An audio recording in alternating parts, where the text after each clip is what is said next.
Gracias, Ezequiel, por acompañarnos un día sábado al mediodía. Digo, para nosotros es importante tenerte en el piso y, como bien decía Rubén, una semana que pasó bastante movida y una semana que se viene también movida. Digo, y esta semana hubo anuncios del Gobierno Nacional respecto a esta reforma, ¿no?, laboral que vienen implementando y que yo, cuando hablábamos antes de salir al aire, es toda en contra del laburante, ¿no? Sí, esta semana el gobierno reglamentó el capítulo de las leyes laborales y nosotros remarcábamos por ahí 3 puntos que nos parecen los más relevantes. Primero, se extiende el periodo de prueba, que va a llegar a 1 año, y esto termina siendo una trampa, y más en una ciudad como Mar del Plata, que tiene cuestiones de la temporada, donde no van a registrar a nadie más. Digo, todo va a ser absolutamente periodo de prueba. El segundo punto era el tema del control hacia las empresas que no cumplen.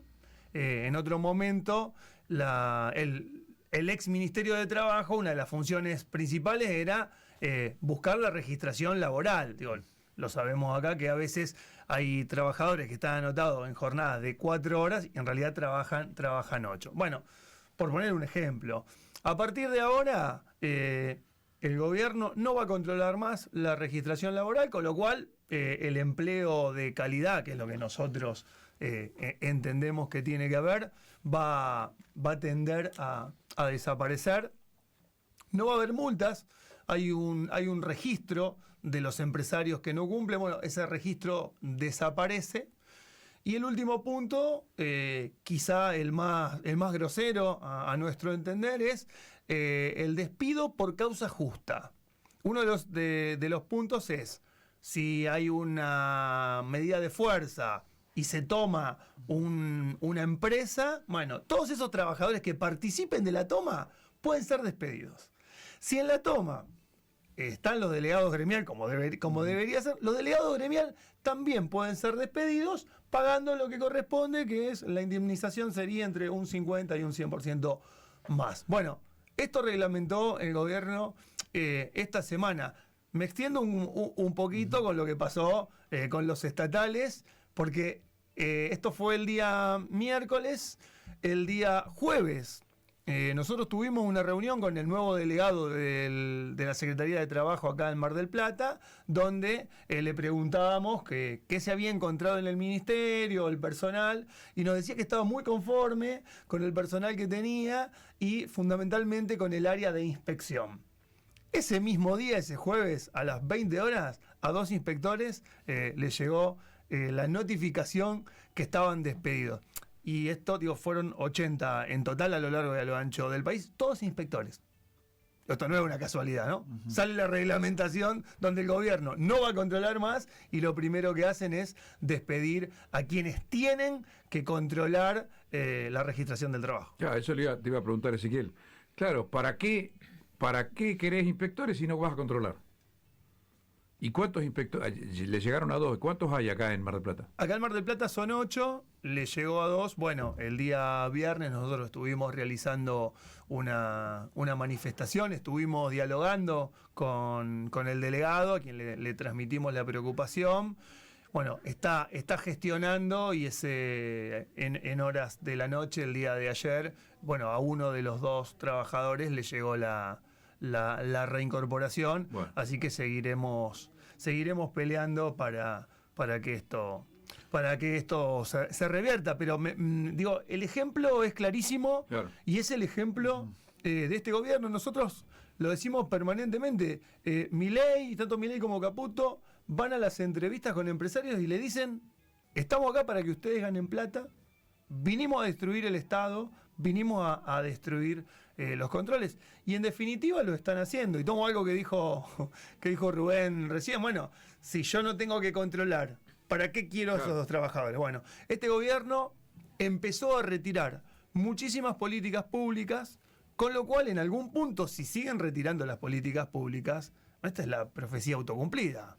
Trabajadores te van a sobrar. Uh-huh. Y sí, claro, si yo retiro todas las políticas de ayuda que tenía en el ex Ministerio de Desarrollo Social, como lo hicieron, es verdad que me van a sobrar los trabajadores. Ahora, el tema es que no están dando respuesta a una parte de la sociedad que también los acompañó con el voto.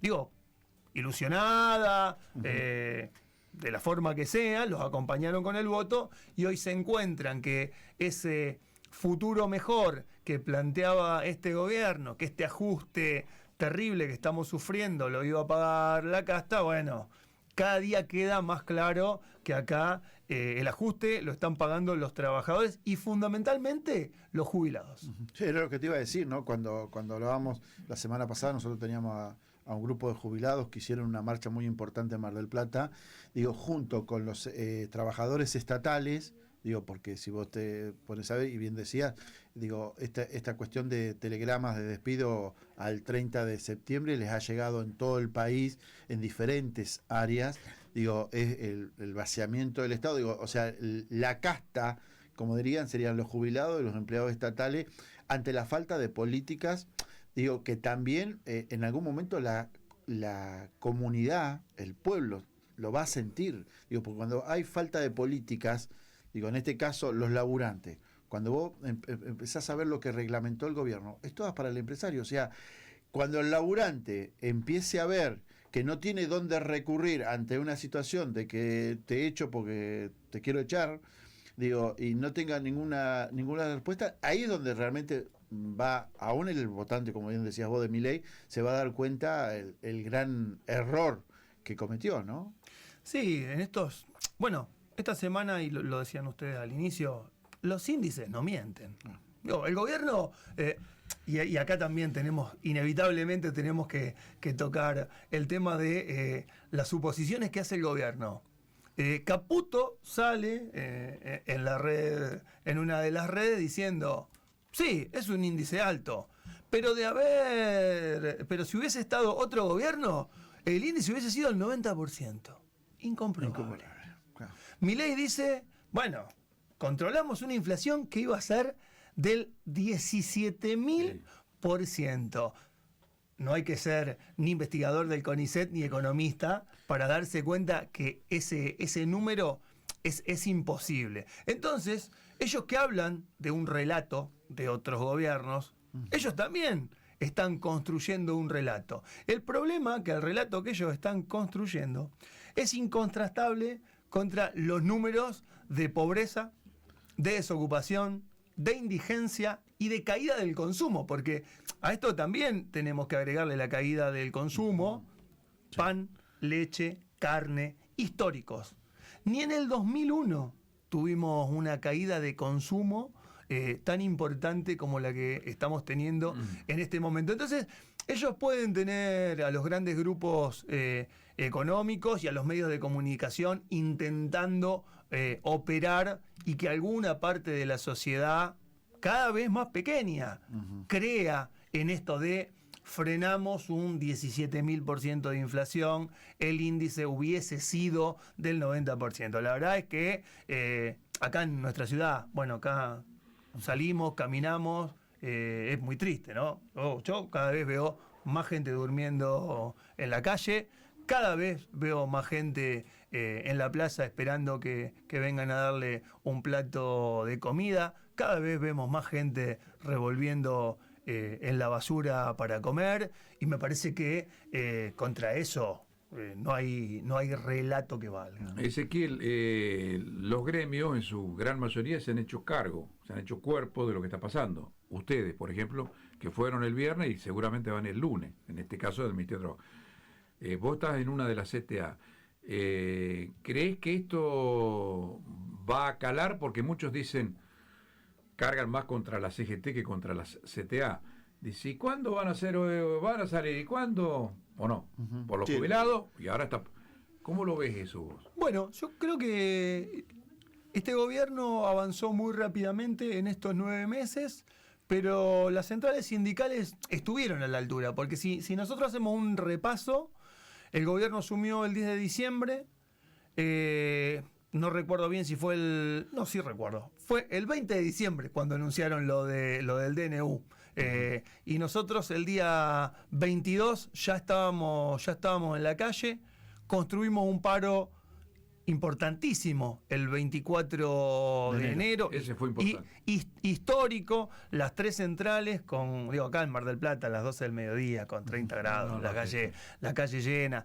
El 8 de marzo las mujeres salieron a la calle, ganaron las calles. El 1 de mayo hicimos un acto en las 3 centrales. El 9 de mayo hubo un paro. Entonces, venimos de un correlato de medidas de fuerza y después también el gobierno juega sus cartas. Y nosotros lo decimos siempre y sin ningún inconveniente. Los gremios nos dividimos entre los que defendemos los intereses de los trabajadores y las trabajadoras y los que defienden sus propios intereses. Y esto no es de ahora. No. Por lo menos nosotros tenemos una historia, una coherencia y siempre hemos estado del mismo lado. ¿Se dan discusiones dentro del movimiento obrero? Sí, por supuesto. Ahora, sin el movimiento obrero no hay resistencia posible. Después también tenemos que ir viendo los tiempos, porque nuestra sociedad, si bien acompañó en gran medida el paro del 24, el paro del 9 de mayo fue importante, y después de eso las actividades que tuvimos quedó centrada más bien a la militancia. No hubo un acompañamiento. Y hasta que nuestra sociedad, nuestros trabajadores, nuestros compañeros y compañeras que lo votaron, no entiendan que o no acepten, porque entender yo creo que lo entiende. También creo que hay algo difícil de la aceptación, ¿no? Bueno, hasta que no aceptemos que este gobierno no nos va a llevar a ningún lado y no tomemos la decisión de salir a la calle o de decir, basta, sí, como ya hay mucha gente que lo está diciendo, sí, lo voté y me equivoqué. Hoy me doy cuenta que me equivoqué. Bueno, bienvenidos, vengan, porque tenemos que buscar una salida. La salida siempre es colectiva. A veces los tiempos que quisiéramos nosotros no son los tiempos que tiene nuestra sociedad. Entiendo que hasta que estos trabajadores y trabajadoras que votaron no estén convencidos que hay que salir a dar una pelea, probablemente esto no se modifique, pero tenemos muestras. La marcha del 23 de abril, que no la puse en el relato, al otro día el único diario que queda acá en nuestra ciudad, en sus 2 páginas había 10 relatos, 10 testimonios.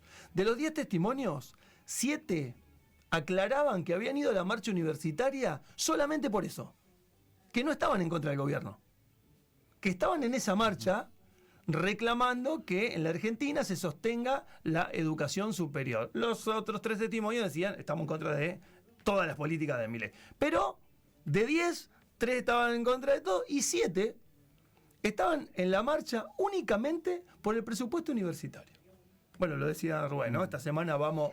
Entonces, el gobierno eso lo leyó.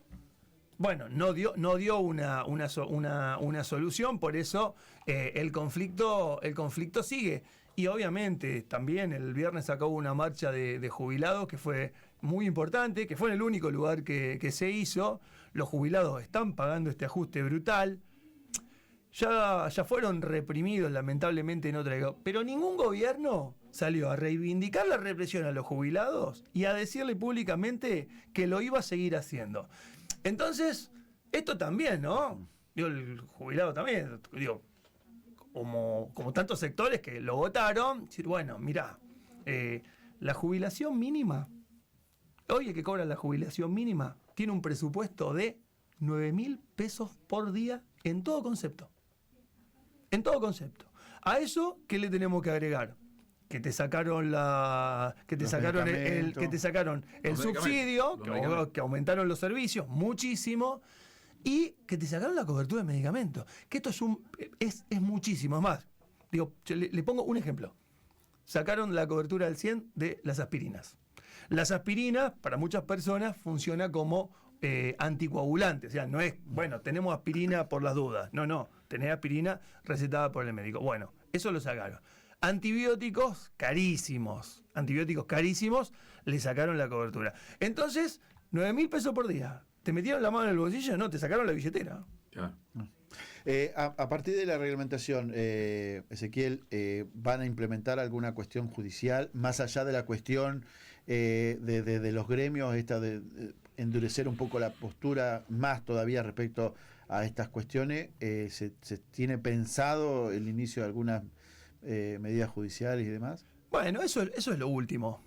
Eso es lo último. Digo, se va a dar en algún momento porque entramos en contradicción de nuestra Constitución, que nos garantiza un piso de derechos, y esta reglamentación a esta ley laboral.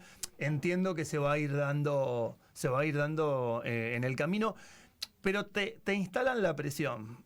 A nosotros en los institutos nacionales, tanto en PAMI como en ANSES, a los delegados nuestros les descuentan la hora de asamblea.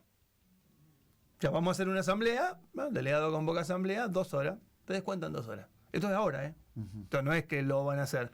Bueno, obviamente el delegado tiene un compromiso, por eso está en el sindicato y acepta hacer la asamblea. Tampoco le gusta a nadie que le metan la mano en el bolsillo, pero ¿el castigo es para el delegado? No. Miren que si al delegado le descontamos el día, bueno, si queremos te echamos. Digo, tuvimos 3, y con esto cierro, tuvimos 3 despidos en el PAMI con trabajadores y trabajadoras de planta permanente que hacían 10 años que estaban. Sí, o delegados gremiales que por... También, digo, a nosotros nos echaron delegados gremiales, entonces están dispuestos a todo. Más allá de la dureza, siguen peleando por la recuperación de los compañeros. Sí, en cada uno de los sectores que hubo despidos, nosotros estuvimos. La primera etapa no había funcionarios en ningún organismo. En la segunda ya habían algunos y en esta tercera, bueno, lo contamos recién. En el caso de la Secretaría de Trabajo, ya hay un funcionario, bueno, que en el día de ayer hizo la gestión y que hasta ahora logramos una reincorporación. Hubo despidos en la CENAF donde no hay no solo no hay autoridades, están retirando las políticas. En las vacaciones de invierno, CENAF es el espacio UNSUE, uh-huh, y son los trabajadores los que se dedican a las políticas de niñez y familia. En las vacaciones de invierno no destinaron ningún presupuesto, o sea que no hubo actividades. Lo abrieron 3 días y tuvieron que decirle a quien ahora en Twitter pone Besis, al intendente, se ha subido de una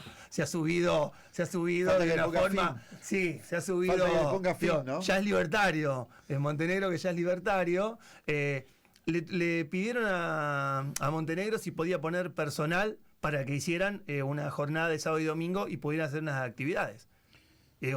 Si Montenegro no hubiese puesto gente de la municipalidad para llevar adelante esas actividades, no lo hubiesen podido hacer porque echaron a la mayoría de los trabajadores y trabajadoras. Ezequiel, nos vemos el martes, el 2. Miércoles 2. Miércoles 2 a las 3 de la tarde. Con los universitarios, que me parece importantísimo acompañar. Yo soy un egresado de la universidad pública.